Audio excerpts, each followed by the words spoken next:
Hello everybody and welcome back. This is going to be the final lesson in terms of its relation to terms of art that are in the main body of the Constitution. And next week we can move on to the Bill of Rights. Now, I remember last time wrapping up saying that this time we would cover the term militia, and I'm only going to skim over it insofar as it is used in the Constitution before the Bill of Rights, specifically Amendment 2, but I suggest putting it off until then. I mean, I'll glance over it real quick and share my thoughts, but then we're just going to go right into the straight into the necessary and proper clause, and that'll wrap it up for us until next time. So this should be a relatively brief video. I know a lot of you are like, yay! So again, moving onward, we will finally one of the final terms of art we'll stumble upon is the term militia, which is used thrice in two different grants of power to Congress. Now, those provisions stipulate that Congress has the authority to, quote, provide for the calling forth of the militia to execute the laws of the Union, suppress insurrections, and repel invasions, end quote, and, quote, to provide for organizing, arming, and disciplining the militia, and for governing such part of them as may be employed in the service of the United States, reserving to the states respectively the appointment of the officers and the authority of training the militia according to the discipline prescribed by Congress, end quote. Now, since militia is the only term herein which is substantially confusing, it'll be, and it will be covered later in our discussion on Amendment 2, we can refrain from troubling ourselves with it until then. So therefore, with that reservation in mind, we can proceed to examine the final major term of art within the main body of the Constitution itself, which is, of course, the necessary and proper clause, also known as the elastic clause. The wording of said clause and its surrounding context says that Congress has the power, quote, to make all laws which shall be necessary and proper for carrying into execution the foregoing powers and all other powers vested by this Constitution in the government of the United States or in any department or officer thereof, end quote. Now, the first thing to note about this section of the Constitution is that, much like the taxing clause, it is not an independent grant of power. That would have been the case had it read simply that Congress had the power to make all laws which shall be necessary and proper. However, obviously that is not the case, and clearly does not end there. The modifying text that follows it states explicitly that Congress may only make those laws necessary and proper for executing the preceding enumerated powers and other powers implicitly granted to the general government and or its officers. Now, concerning this principle, Hamilton wrote in Federalist Number 33, quote, what is power but the ability or faculty of doing a thing? What is the ability to do a thing but the power of employing the means necessary to its execution? What is a legislative power but a power of making laws? What are the means to execute a legislative power but laws? What is the power of laying and collecting taxes but a legislative power, here he's citing an example, or power of making laws to lay and collect taxes? What are the proper means of executing such a power but necessary and proper laws? End quote. In this respect, the text merely asserts that where the ends of Congress's power are constitutionally permissible, so are the appropriate means. That is, whatever is granted by the Constitution to Congress to be able to do in Article 1, Section 8, they can assume that the necessary, that the means in order to execute that power are also constitutional. There was a commentary that one of the founders made that why would we give them the power if we didn't assume that the means of executing it were also constitutional in and of themselves. It just really flows very logically, and so it's not really as confusing and befuddling as a lot of people seem to make it.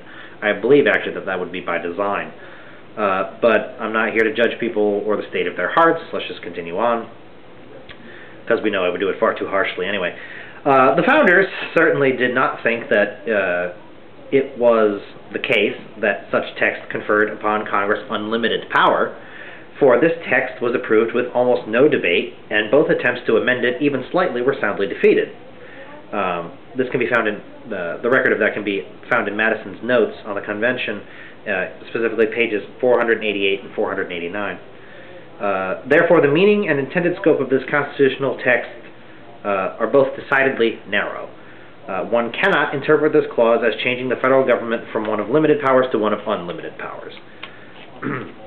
The only matter of real consequence that remains concerning this text is who decides what laws are necessary and proper to execute Congress's duties. According to Hamilton, the answer is twofold. Now again, this is from Federalist 33.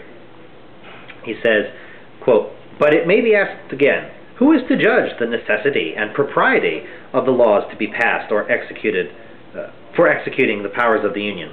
I answer that the national government, like every other, must judge in the first instance of the proper exercise of its powers, and its constituents in the last. If the federal government should overpass the just bounds of its authority and make a tyrannical use of its powers, the people, whose creature it is, must appeal to the standard they have formed and take such measures to redress the injury done to the Constitution, as the exigency may suggest and prudence justify. The propriety of a law, in a constitutional light, must always be determined by the nature of the powers upon which it is founded." End quote. That is, the federal government must attempt to gauge the appropriate extent of its powers and try to establish by law the corresponding means.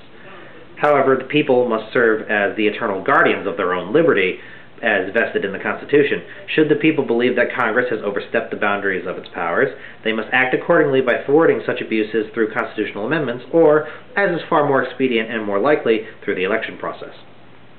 As a final caveat, it must be noted that necessary and proper is arguably the most ambiguous of all the Constitution's terms of art, hence its nickname the Elastic Clause. It is more than possible that two people, who both read the Constitution in a fair light and in good faith, will come to different conclusions as to the constitutionality of various laws passed by Congress on the basis of this clause. Now, therefore, before even considering such laws, United States public servants must proceed slowly and cautiously, taking into account precedent, historical sources, and the dictates of reason. It is not only they who must act reservedly, but the people as well. After all, they are more than likely going to be the ones that these laws affect, and so must view the members of their government with a wary and watchful eye. That is, have a relatively reserved attitude toward government and a sort of suspicion or a guarded form of, let's just say, more of an innate distrust of government is appropriate for us as a free people. Otherwise, men disposed to usurp power can rob the people of their God-given freedoms unopposed. And with that, we can finally advance to study the history of and the terms of art in the Constitution's Bill of Rights. Now, I know that seemed like a relatively brief outline of what I even described myself as the most ambiguous or general term of art in the main body of the Constitution. However, I believe it was sufficient insofar as, again, a lot of people make it out to be more than it really is. It's nothing more than saying that we gave you X power, you may use Y means to reach X power. That's it. To try and, if anybody tries to make an argument for their passing a certain law, saying that it is necessary and proper that this be done for the common good or for or to ensure some kind of stability, automatically your ears should perk up and you should hold on to your wallet, because they're right there. That should be a dead giveaway that they're using it for some end other than it was intended. It really is that simple. I'm not downplaying the logic of the common people, or I'm not saying that they're stupid. I'm just saying that that should be something that just tips you off, raises a red flag, a warning that what is about to take place is not going to be within constitutional limits. And with that, I suppose we can wrap up for this time. The next time we take off into the history of the Bill of Rights itself, I will lead off more with a brief overview of the history and times leading up to the implementation of the Bill of Rights itself, instead of actual terms of art within. But again, that shouldn't take all that terribly long, and following that we can probably jump into one or more of the various terms of art contained within Amendment 1. However, until then, I suppose I can let you go and say that I have thus far enjoyed myself and have enjoyed putting up these videos. I've hoped to educate the people who watch them. I'm trying not to sound like I'm too demeaning or professorial.